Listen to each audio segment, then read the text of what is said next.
des portraits les moins erronés de la baleine et des tableaux véridiques de chasse baleinière. À propos des peintures monstrueuses des baleines, je suis étrangement tenté ici de dénoncer d'encore plus monstrueuses histoires sur elles qu'on trouve en certains livres, aussi bien anciens que modernes, surtout dans Pline, Purchas, Hakluyt, Harris, Cuvier, etc. Mais je passe outre. Je ne connais que 4 esquisses publiées sur le grand cachalot, celle de Colnett, de Huggins, de Frédéric Cuvier et celle de Bill. Colnett et Cuvier ont été mentionnés dans un précédent paragraphe. Celle de Huggins est de loin meilleure que les leurs, mais celle de Bill est de beaucoup supérieure. Tous les dessins de baleines de Bill sont bons, excepté la figure centrale des 3 baleines en diverses attitudes, en tête de son second chapitre. Son frontispice, baleinière attaquant des cachalots, bien que visant sans doute à déclencher le scepticisme poli chez certains hommes de salon, est correct et aimablement vivant. Quelques-uns des dessins de cachalots dans J. Ross Brown sont assez exacts de contour. Seulement, ils sont misérablement gravés. Mais ce n'est pas sa faute. Les meilleures esquisses de la vraie baleine sont dans Scoresby. Toutefois, elles sont exécutées à une échelle trop petite pour procurer une impression satisfaisante. Il ne donne qu'un tableau de scène de chasse à la baleine, et c'est là une regrettable insuffisance, car c'est seulement par de tels tableaux, à peu près bien faits, que vous pouvez avoir quelque idée de la baleine vivante, telle que la voient ces chasseurs vivants. À tout prendre et malgré des détails qui ne sont pas des plus justes, de beaucoup la meilleure représentation de baleine et de scène de chasse à la baleine est celle donnée par 2 grandes gravures françaises, bien exécutées et reproduites d'après des tableaux par un nommé Garneret. Elles représentent respectivement des attaques du cachalot et de la vraie baleine. Dans la première, un noble cachalot est dépeint dans la pleine majesté de la puissance. Il vient de remonter des profondeurs de l'océan, juste dessous une baleinière, et porte sur son dos, haut dans l'air, l'affreuse épave démantelée. La proue de l'embarcation est en partie intacte et elle est représentée en train de se balancer sur l'épine dorsale du monstre. Debout sur cette proue, pour cet insaisissable éclair de temps, on voit un rameur mi-voilé par le jet furieux de la baleine et s'apprêtant à sauter comme dans un précipice. La scène est merveilleusement juste et vraie. Le baquet à ligne à demi vide flotte sur la mer Blanche. Les hampes des harpons posés dedans sautillent en oblique. Les têtes des hommes de l'équipage nageant sont dispersées autour de la baleine, avec des expressions variées d'effroi, pendant que, dans le noir et orageux lointain, le vaisseau s'avance. On peut sérieusement trouver à redire sur les détails anatomiques de cette baleine, mais passons sur ça, puisque, quant à moi, de ma vie, je n'arriverai à en dessiner une aussi bien. Dans la deuxième gravure, le canot est en train d'accoster le flanc d'une grande vraie baleine en mouvement et qui roule sa masse noire pleine de mauvaises herbes marines, comme quelque éboulement de rochers couverts de mousse des falaises patagoniennes. Ses jets sont droits, pleins et noirs comme de la suie. De sorte qu'à voir une telle fumée dans la cheminée, vous vous demandez quel brave souper est en train de cuire en bas, dans les grandes entrailles. Des oiseaux de mer picorent de petits crabes, des mollusques et 4 bonbons de mer et macaronis que la vraie baleine porte parfois sur son dos empesté.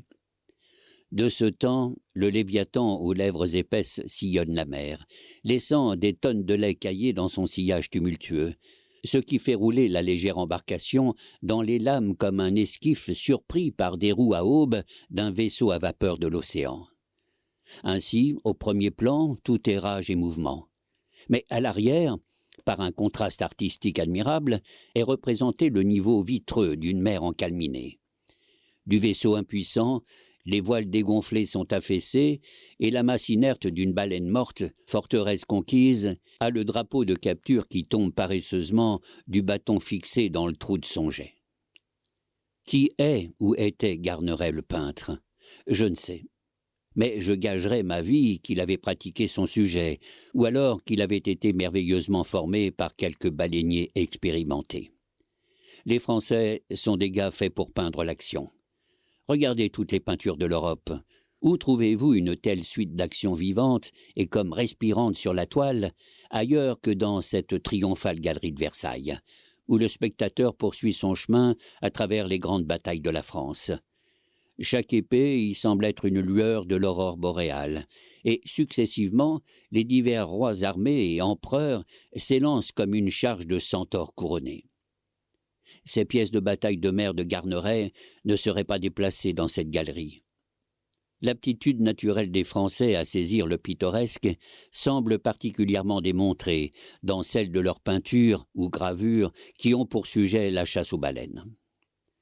Sans avoir une 10e partie de l'expérience des Anglais dans la pêcherie et pas une 1/1000e partie de celle des Américains, ils ont néanmoins fourni à ces deux nations les seules images achevées susceptibles de communiquer un peu du véritable esprit de la chasse à la baleine.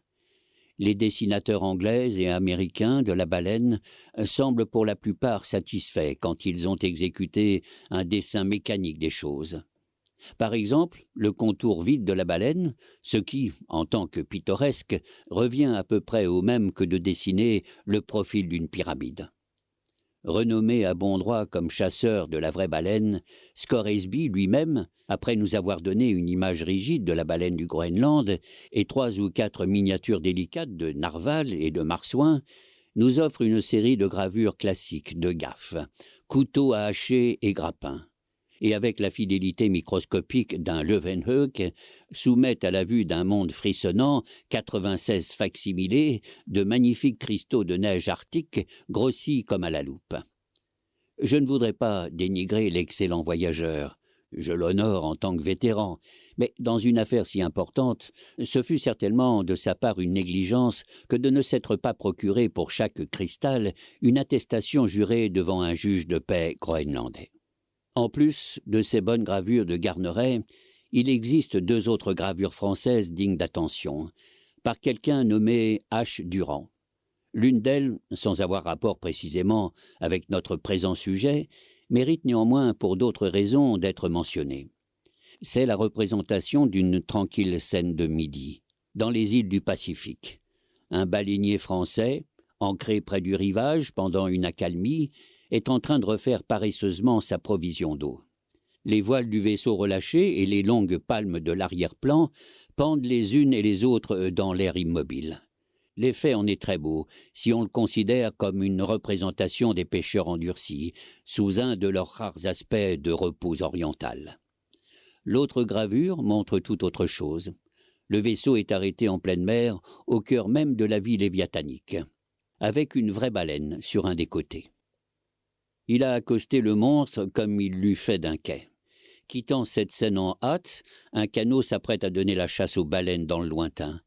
Les harpons et les lances sont couchés, prêts à servir.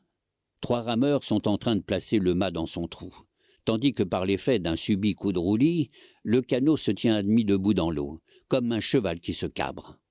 Près du vaisseau, les tourbillons de la baleine bouillonnante s'élèvent comme ceux de la fumée d'un village de forgerons, et du côté du vent, un nuage noir surgissant, prometteur de grains, semble activer les marins excités.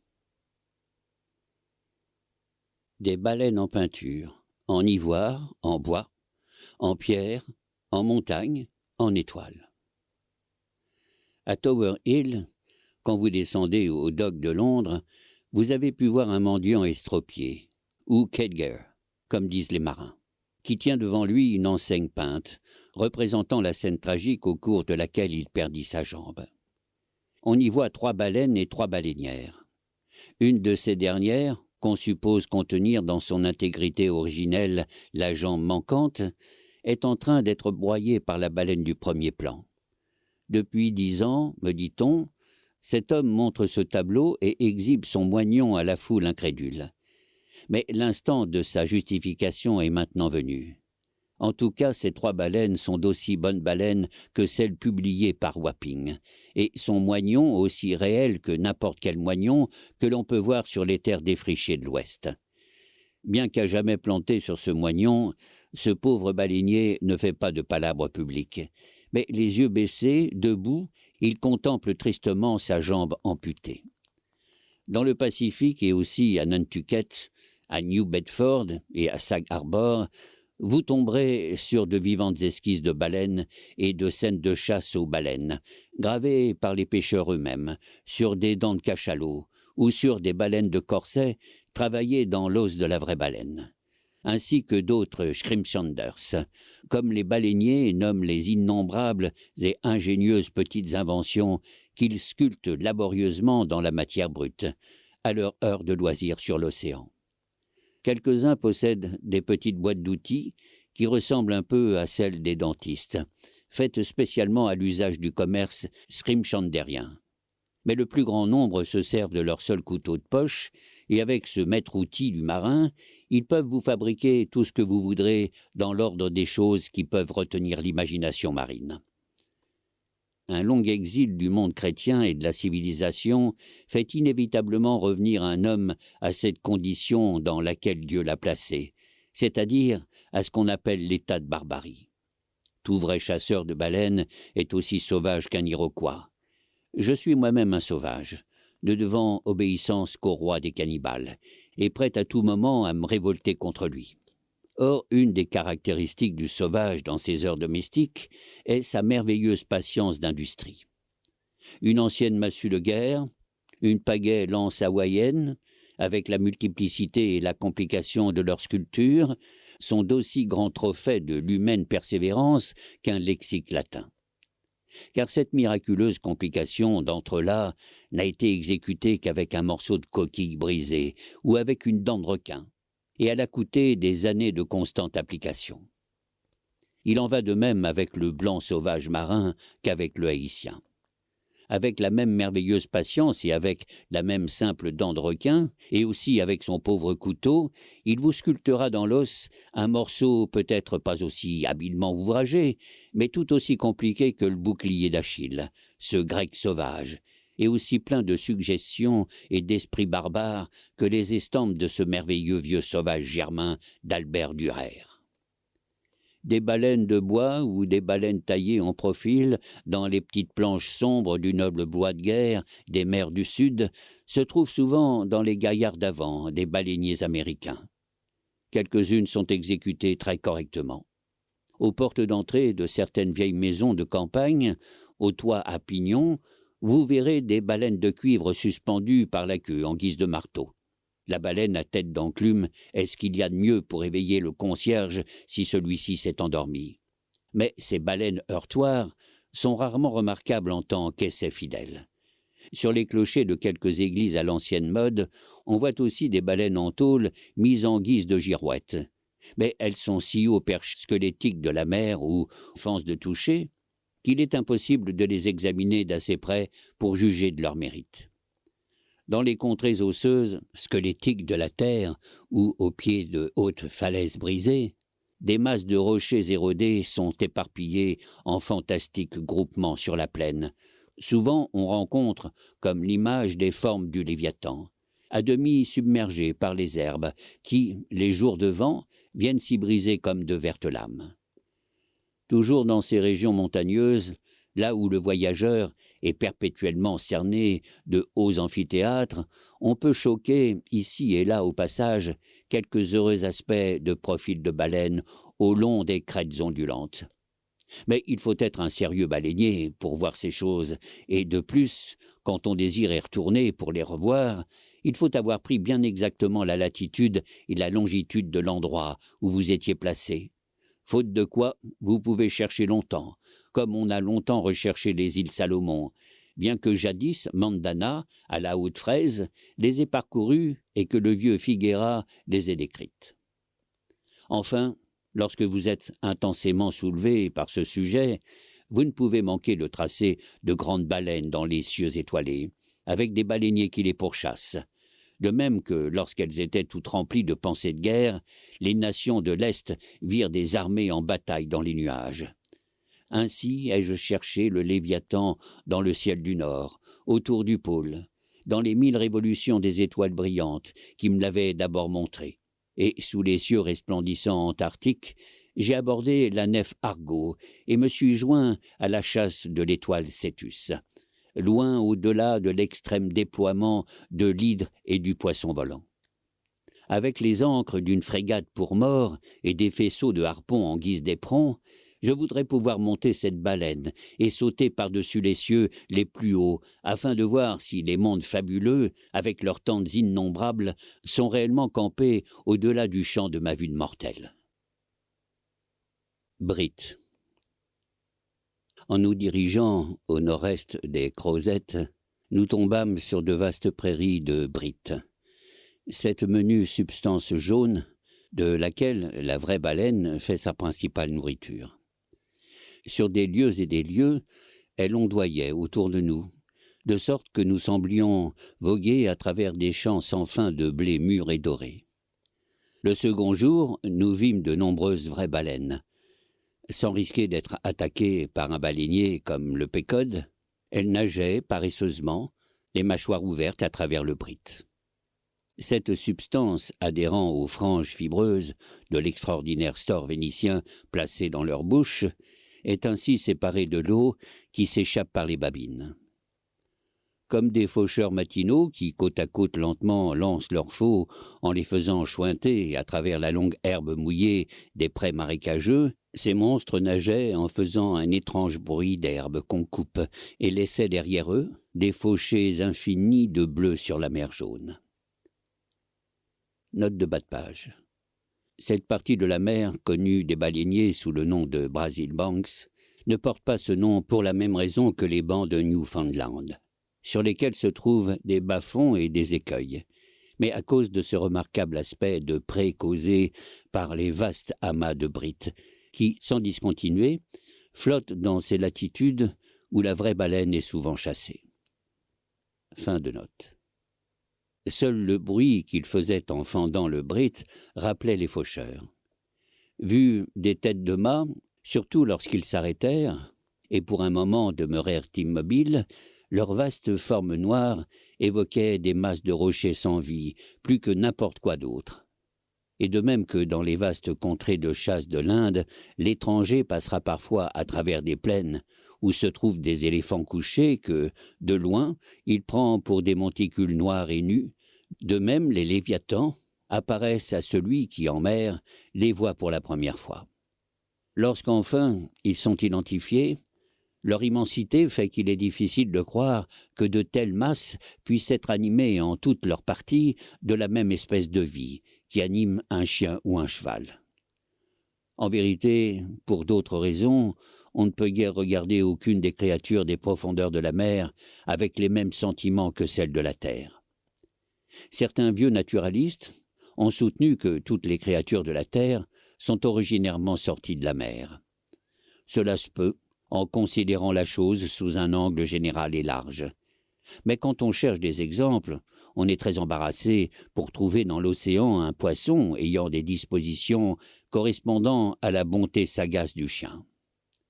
Seul le requin maudit peut avoir, toute proportion gardée, quelque analogie avec lui.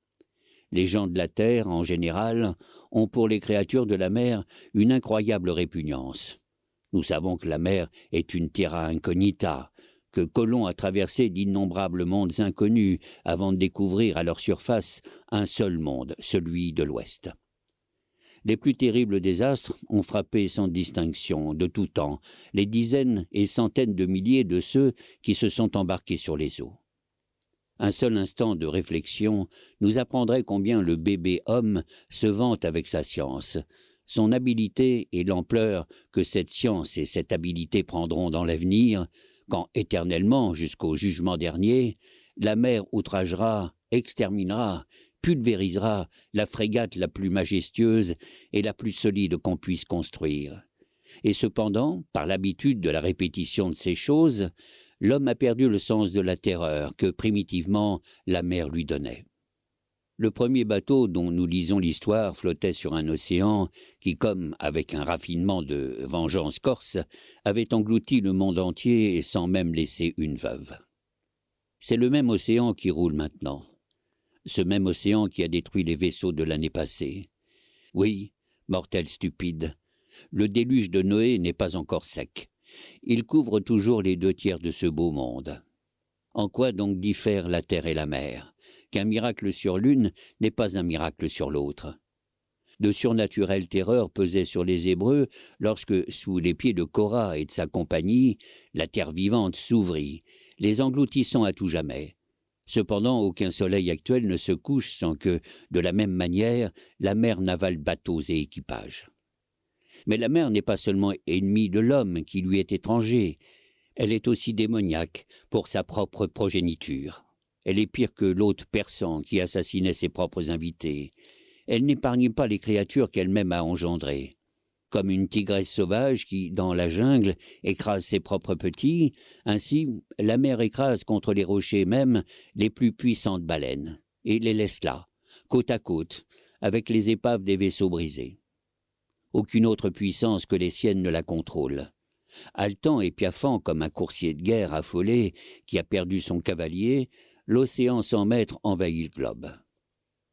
Considérer la malice de la mer, et comme ces créatures les plus redoutables glissent sous l'eau, invisibles pour la plupart, et traîtreusement cachées sous les plus belles teintes d'azur.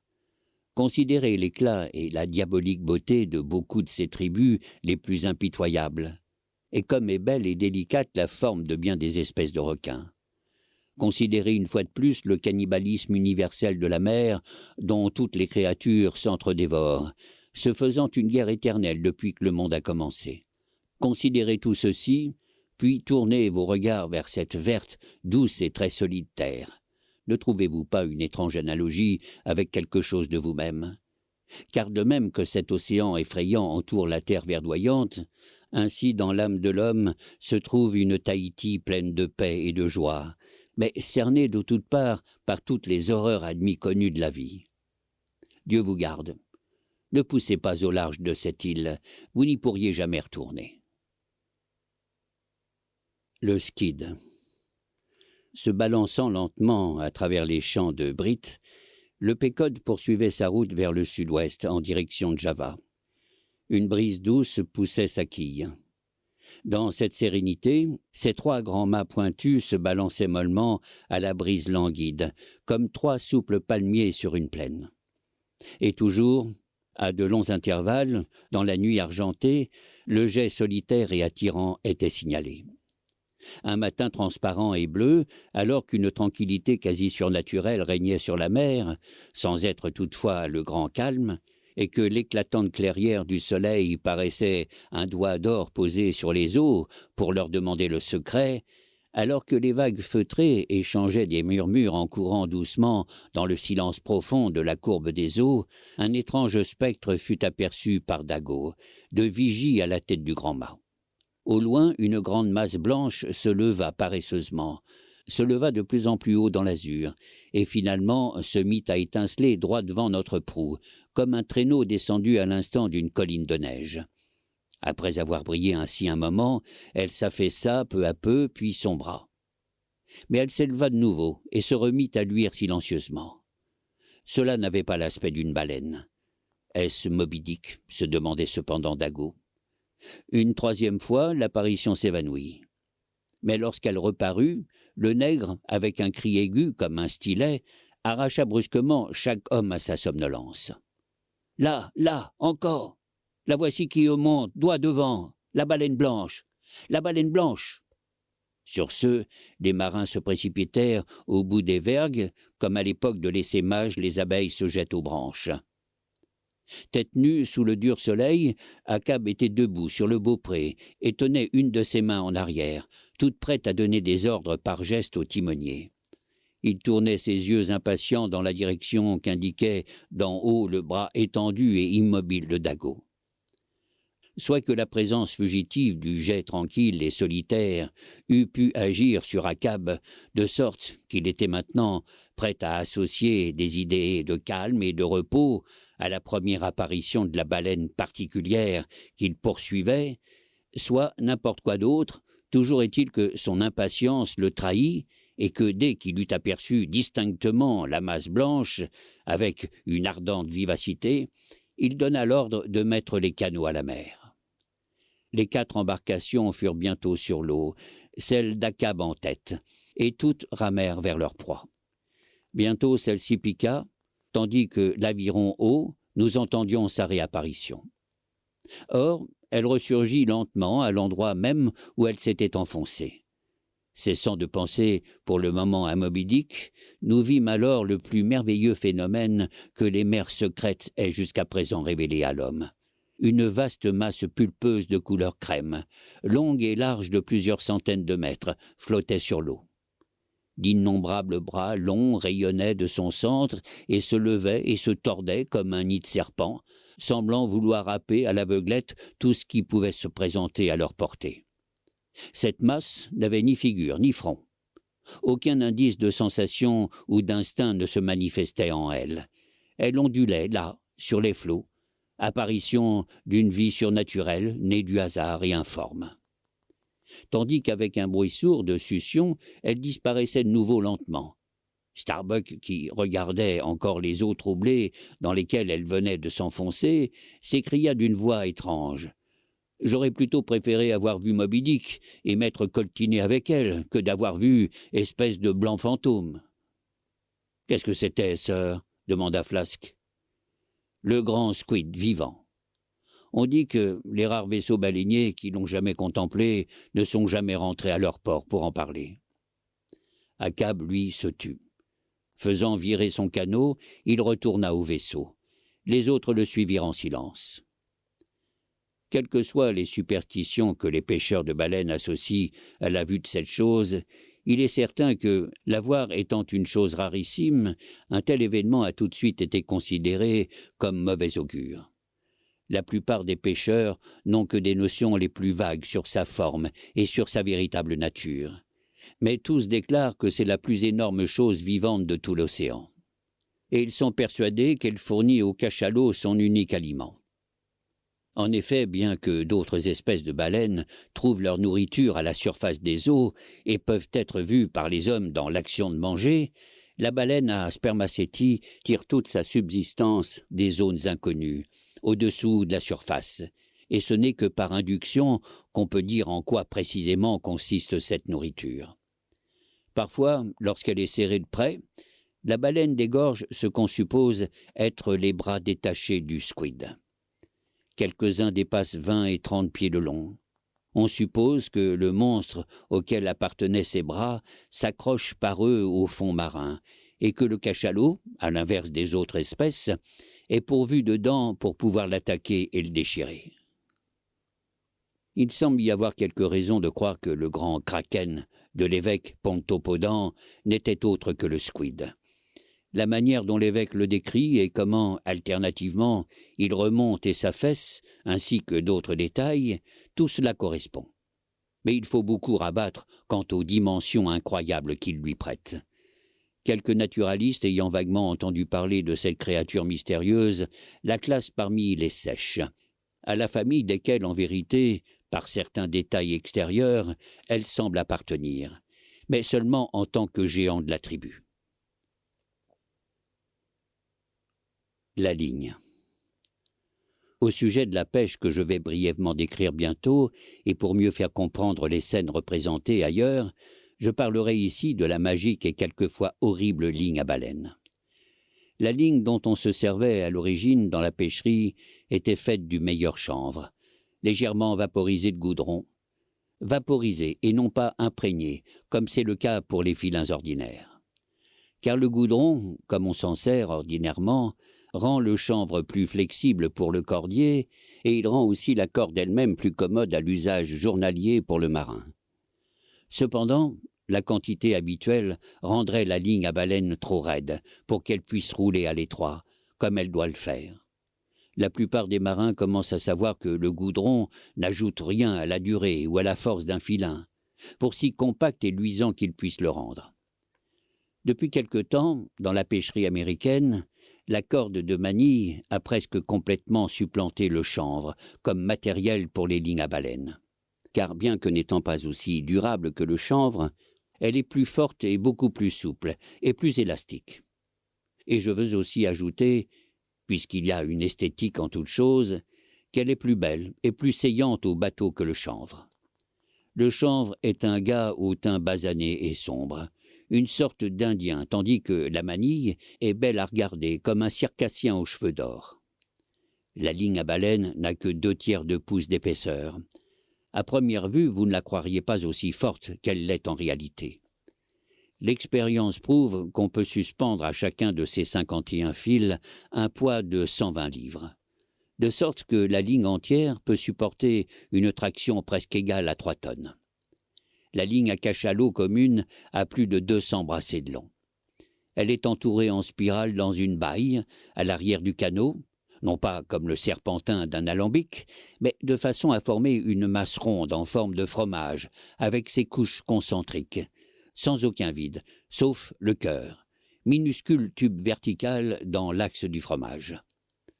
Comme le moindre nœud ou le moindre entortillement dans le rouleau, lorsque la ligne file, pourrait infailliblement enlever le bras, la jambe ou le corps entier de quelqu'un, elle est disposée dans la baille avec le plus grand soin. Certains harponneurs passent presque une matinée entière à cette besogne, s'appliquant à faire monter et puis redescendre la ligne jusqu'au fond de la baille, de façon à éviter la moindre torsion ou pli. Dans les baleinières anglaises, on se sert de 2 bailles au lieu d'une. On enroule alternativement la même ligne dans les 2 bailles. Cela permet, les 2 bailles étant toutes petites, de les placer plus facilement dans les baleinières, et avec moins de poids. La baille américaine, dont le diamètre est de 3 pieds et la profondeur en proportion, est un fret un peu pesant pour une embarcation dont les planches n'ont qu'une épaisseur d'1,5 pouce. Car le fond de la baleinière est comme une glace délicate qui peut supporter un poids considérable s'il est bien réparti, mais qui s'effondre s'il est tout placé à un même endroit. Lorsque sa toile cirée est ajoutée comme couverture à la baille américaine, on a l'impression que la baleinière prend le large avec un prodigieux gâteau de mariage destiné en présent aux baleines. Les 2 bouts de la ligne à baleine sont apparents. Les bouts inférieurs se terminent par une épissure en forme d'œil ou de boucle qui remonte du fond pour pendre par-dessus bord, complètement dégagé du reste. Cet arrangement du bout inférieur est nécessaire pour 2 raisons. Premièrement, afin de pouvoir attacher plus facilement une ligne supplémentaire d'une autre baleinière au cas où la baleine blessée, plongeant profondément, menacerait d'emporter la ligne entière fixée au harpon. Et dans ce cas, bien entendu, on se passe la baleine d'un canot à l'autre, pour ainsi dire comme un pot de bière. Le premier canot virant autour pour prêter la main à l'autre. Deuxièmement, parce que cet arrangement est indispensable pour la sûreté commune, car si le bout de la ligne était de quelque façon fixé au canot, la baleine tirerait la ligne jusqu'au bout, en une seule fulgurante minute, comme elle le fait parfois, et ne s'en tenant pas là, entraînerait infailliblement le canot condamné à sa suite dans les profondeurs de la mer. En ce cas, nul appariteur public ne servirait de rien pour le retrouver. Avant de mettre la baleinière à la mer, on sort de la baille le bout supérieur de la ligne, et après l'avoir passé autour d'un tambour, on lui fait parcourir toute la longueur de la baleinière, en la posant en croix sur chaque manche d'aviron, de telle sorte qu'elle frôle le poignet des rameurs. Puis elle file entre les hommes, assis au plat-bord opposé, pour aller à l'extrémité de la proue, où elle passe dans une rainure plombée, où une cheville de bois, grosse comme une quille, l'empêche de tomber hors de l'embarcation. De là, elle pend en léger feston. Ainsi, la ligne à baleine enveloppe l'embarcation tout entière, dans ses méandres compliqués, tournant et serpentant autour, dans presque toutes les directions. Tous les rameurs sont prisonniers de cette contorsion périlleuse, de sorte qu'ils apparaissent à l'œil craintif du terrien comme des jongleurs indiens qui s'amusent à faire des festons autour de leurs membres avec les plus dangereux reptiles. Aucun fils de femme mortelle ne peut, pour la première fois, s'asseoir parmi ces enroulements de chanvre inextricables, et tandis qu'il rame de toutes ses forces, concevoir qu'à un instant inconnu de lui, le harpon sera lancé et que ces horribles contorsions entreront en branle comme des éclairs annelés. Il ne peut se trouver dans une telle situation sans qu'un frisson ne lui change subitement la moelle des os en gelée tremblotante. Et cependant, l'habitude, l'étrange chose, que ne peut l'habitude? Vous n'avez jamais entendu voler par-dessus votre propre table d'acajou autant de joyeuses saillies, d'éclats de rire, de merveilleuses plaisanteries et réparties plus vives qu'on en entend par-dessus le cèdre blanc d'un demi-pouce d'épaisseur de la baleinière, lorsqu'elle est ainsi suspendue dans les nœuds coulants du bourreau. Tels les 6 bourgeois de Calais devant le roi Édouard, les 6 hommes qui composent l'équipage rament dans les mâchoires de la mort, la corde au cou, pour ainsi dire. Très peu de réflexion vous permettra peut-être maintenant de comprendre ce que sont ces nombreux accidents baleiniers, dont quelques-uns ont pu être plus ou moins narrés. Tel et tel homme ayant été enlevé du bateau par la ligne est perdu. Car lorsque la ligne s'élance, être assis dans l'embarcation est comme si on se trouvait au milieu des sifflements d'une machine à vapeur en pleine marche dont chaque pièce qui vous frôle est un danger. C'est même pire. Car au cœur de ces périls, vous ne pouvez rester immobile parce que le bateau se balance comme un berceau et que vous êtes projeté de ci, de là, sans le moindre avertissement. Et c'est seulement grâce à une certaine élasticité automatique et une simultanéité de réflexes et d'action qu'il vous est épargné de devenir un Mazeppa et de vous trouver emporté à tel endroit où le soleil, qui voit tout, ne pourrait jamais vous voir. Et encore, de même, simple apparence, le calme profond qui précède et annonce l'orage est peut-être plus terrible que l'orage lui-même. En vérité, le calme n'est que l'enveloppe ou la couverture de l'orage qui le recèle, de même que le fusil d'apparence inoffensive contient et recèle la poudre fatale, la balle et l'explosion. De même le repos gracieux de la ligne, tandis qu'elle serpente silencieusement autour des rameurs avant qu'elle soit mise en action, est une chose qui contient plus de véritable terreur que n'importe quel autre aspect de cette dangereuse entreprise. Mais à quoi bon en dire davantage? Tous les hommes vivent entourés de lignes à baleines. Tous naissent avec des cordes autour du cou. Ce n'est que lorsqu'ils sont devant une mort subite et rapide que les mortels s'aperçoivent les périls silencieux, subtils et toujours présents de la vie. Et si vous êtes philosophe, bien qu'assis dans la baleinière, vous ne sentirez dans votre cœur pas plus de terreur que si vous étiez devant votre feu du soir, avec un tisonnier et non un harpon auprès de vous.